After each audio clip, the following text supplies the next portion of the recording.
स्वागत है आपका द एंगल में। मैं हूं आपके साथ रश्मि शर्मा। चलिए नजर डालते हैं इस वक्त की सुर्खियों पर। प्रधानमंत्री नरेंद्र मोदी रहे लद्दाख के दौरे पर। लेह में जवानों का बढ़ाया उत्साह। चीन की विस्तारवादी नीति पर बोला जमकर हमला। सीएम अशोक गहलोत ने ईडी जांच को लेकर केंद्र सरकार पर लगाए आरोप। कहा मोदी शाह के इशारे पर अहमद पटेल का किया जा रहा हैरेसमेंट। राजस्थान के नए सीएस राजीव स्वरूप ने संभाला कार्यभार। कहा राज्य की अर्थव्यवस्था को पटरी पर लाना बड़ी चुनौती। आनंद पाल एनकाउंटर मामले में परिवहन मंत्री प्रताप सिंह खाचरियावास ने सीबीआई जांच पर उठाए सवाल। न्याय मांगने वालों को ही बना दिया आरोपी। पाकिस्तान के पंजाब प्रांत में एक भयानक ट्रेन हादसा हो गया।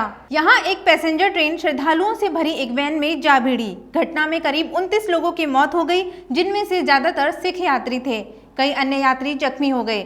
मौके पर प्रशासन और राहत एवं बचाव कर्मियों ने पहुंचकर घायलों को अस्पताल पहुंचाया। बताया गया है कि बिना बैरियर वाली क्रॉसिंग पर यह हादसा हुआ है। प्रधानमंत्री इमरान खान ने भी हादसे पर दुख व्यक्त किया है। घटना पंजाब के शेखुपुरा में फर्रुखाबाद की है। शेखपुरा जिले में ये सिख श्रद्धालु गुरुद्वारा सच्चा सौदा लौट रहे थे। वे धार्मिक अनुष्ठान करने गए थे। प्रधानमंत्री नरेंद्र मोदी ने लद्दाख दौरे के दौरान लेह में जवानों को संबोधित किया। इस संबोधन में एक तरफ पीएम मोदी ने भारतीय जवानों का उत्साह बढ़ाया, तो दूसरी तरफ उन्होंने चीन को जमकर सुनाया भी। मोदी ने कहा कि भारतीय जवानों ने दुनिया को अपनी बहादुरी का नमूना दिखा दिया है। लद्दाख में चीनी हरकतों पर तंज कसते हुए मोदी ने कहा कि विस्तारवाद का युग समाप्त हो चुका है और अब विकासवाद का है। तेजी से बदलते समय में विकासवाद ही प्रासंगिक है। विकासवाद के लिए अवसर है, यही विकास का आधार है। बीती शताब्दी में विस्तारवाद ने ही मानव जाति का विनाश किया। किसी पर विस्तारवाद की जिद सवार हो तो हमेशा वह विश्व शांति के सामने खतरा है। मोदी ने कहा कि इतिहास गवाह है कि ऐसी ताकतें मिट जाती हैं। उत्तर प्रदेश के कानपुर में बदमाशों के साथ मुठभेड़ में 8 पुलिसकर्मी शहीद हो गए। इस मसले पर कांग्रेस पार्टी के नेता राहुल गांधी ने राज्य सरकार पर निशाना साधा है। राहुल गांधी ने ट्वीट कर लिखा कि यूपी में गुंडाराज का एक और प्रमाण। जब पुलिस सुरक्षित नहीं तो जनता कैसे होगी। मेरी शोक संवेदनाएं मारे गए वीर शहीदों के परिवारजनों के साथ हैं और मैं घायलों के जल्द स्वस्थ होने की कामना करता हूं। राहुल गांधी से पहले कांग्रेस नेता और उत्तर प्रदेश की प्रभारी प्रियंका गांधी वाड्रा और राजस्थान के मुख्यमंत्री अशोक गहलोत ने भी सरकार पर निशाना साधा। राजस्थान के सीएम अशोक गहलोत ने मोदी सरकार पर बड़ा आरोप लगाया है। सीएम ने गुजरात से कांग्रेस के राज्यसभा सांसद अहमद पटेल के खिलाफ ईडी जांच को लेकर निशाना साधा है।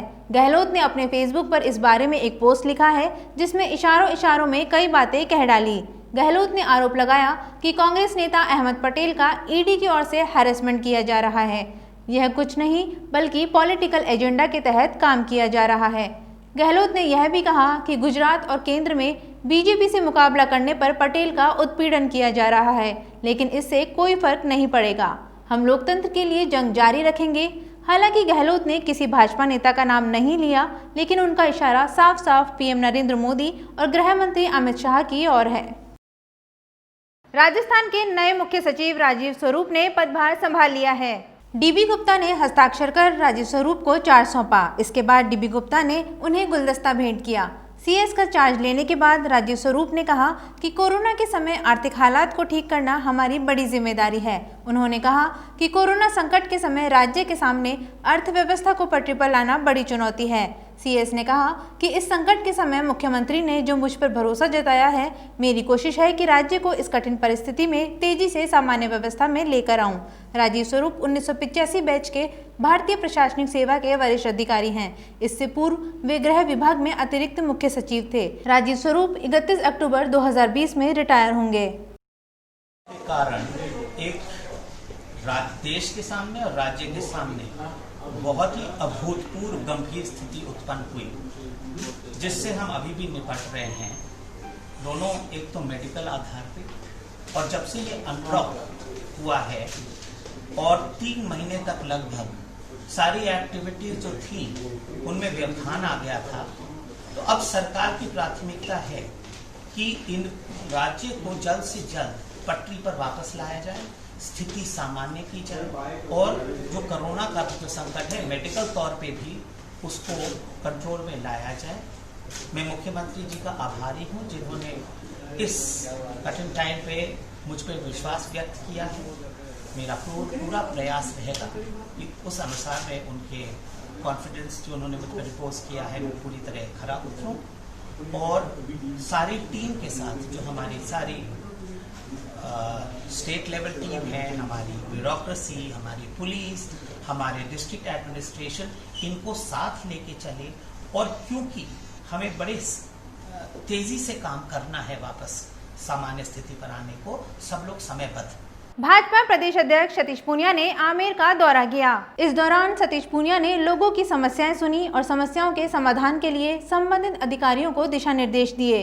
भाजपा प्रदेश अध्यक्ष ने आमेर इलाके में 2 जगह पर नए बोरिंग का उद्घाटन किया। भाजपा प्रदेश अध्यक्ष सतीश पूनिया ने आमेर CHC अस्पताल की तमाम व्यवस्थाओं का जायजा लिया और चिकित्सकों से मुलाकात की।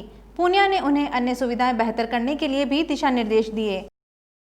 देश के बहुचर्चित आनंदपाल एनकाउंटर केस की चार्जशीट पर परिवहन मंत्री प्रताप सिंह खाचरियावास ने गंभीर सवाल उठाए हैं। प्रताप सिंह खाचरियावास ने मीडिया से बातचीत में कहा कि CBI ने न्याय मांगने वालों को ही आरोपी बना दिया है। ऐसा पहली बार हुआ है।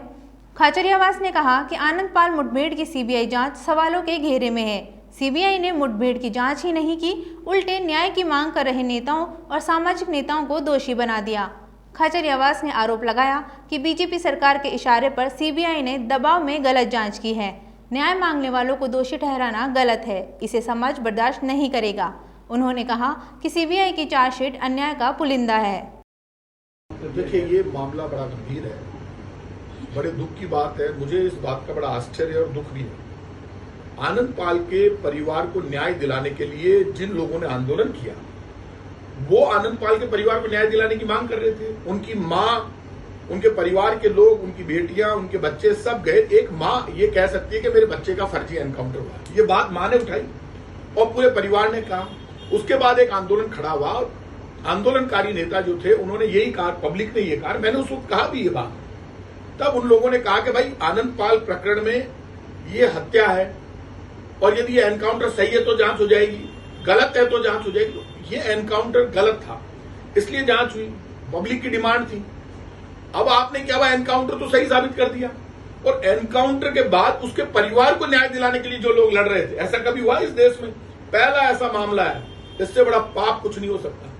जो लोग आनंदपाल के परिवार को न्याय दिलाने की मांग कर रहे थे कि इसकी मां को न्याय मिलना चाहिए, इसकी बेटी को न्याय मिलना चाहिए, आप इनके परिवार के लोगों को बंद मत करो, आप इनकी डेड बॉडी के साथ अन्याय मत करो, आप इनके गांव वालों की पिटाई मत करो। हर जाति धर्म के लोग वहां लड़ रहे थे। आपने क्या चालाकी की कि आनंदपाल एनकाउंटर को तो सही साबित कर दिया। इसमें भारतीय जनता पार्टी का रोल बहुत गलत है। तत्कालीन भारतीय जनता पार्टी की सरकार यहां पर राजस्थान में थी, बीजेपी की सरकार वर्तमान में केंद्र में है। होमगार्ड भर्ती 2020 पर रोक को लेकर राजस्थान हाईकोर्ट में एक याचिका दायर की गई। राजस्थान होमगार्ड कर्मचारी संगठन की ओर से यह याचिका पेश की गई।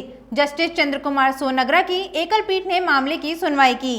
कोर्ट ने ACS गृह, DG और आई होमगार्ड को नोटिस जारी कर 1 सप्ताह में जवाब पेश करने के आदेश दिए। राजस्थान निर्वाचन आयोग ने 6 IAS अफसरों के तबादलों पर रोक लगा दी है। आयोग ने इन 6 IAS अधिकारियों के तबादले पर 20 जुलाई तक रोक लगा दी है। दरअसल प्रदेश में जल्द 129 निकायों में चुनाव होने हैं। ऐसे में इनके लिए तैयारियां चल रही हैं और मतदाता सूचियों का काम चल रहा है। इसको देखते हुए निर्वाचन आयोग ने टीना डाबी, अतहर आमिर, अमित यादव, अर्तिका शुक्ला, गौरव सैनी, रिया केजरीवाल के तबादलों पर रोक लगा दी है। राज्य निर्वाचन आयोग ने पहले RAS तबादलों पर रोक लगाई थी। राजधानी जयपुर की करधनी थाना पुलिस ने बड़ी कार्रवाई को अंजाम देते हुए नकली नोट तस्कर को गिरफ्तार कर लिया है। पुलिस ने आरोपी रमेश यादव से 1,69,900 रुपए के नकली नोट बरामद करने में सफलता हासिल की। साथ ही आरोपी से एक देसी कट्टा और जिंदा कारतूस भी बरामद हुए हैं।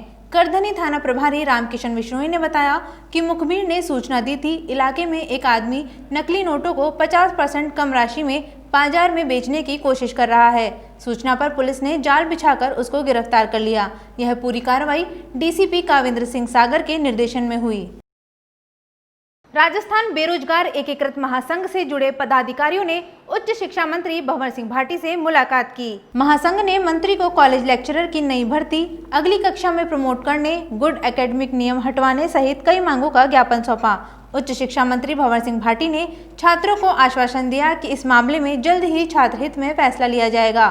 मंत्री भंवर सिंह भाटी ने कॉलेज लेक्चरर की नई भर्ती के लिए कहा कि आरक्षण के मामले को लेकर अभ्यर्थना लंबित है, जल्दी मामले का निस्तारण करवाकर जल्दी वैकेंसी निकाली जाएगी। कॉलेज शिक्षा की भर्तियों में गुड एकेडमिक नियम हटवाने को लेकर मंत्री ने स्पष्ट कहा कि जल्द ही कॉलेज शिक्षा की भर्तियों में गुड एकेडमिक नियम हटाया जाएगा। अभी के लिए इतना ही। बने रहिए द एंगल के साथ। नमस्कार।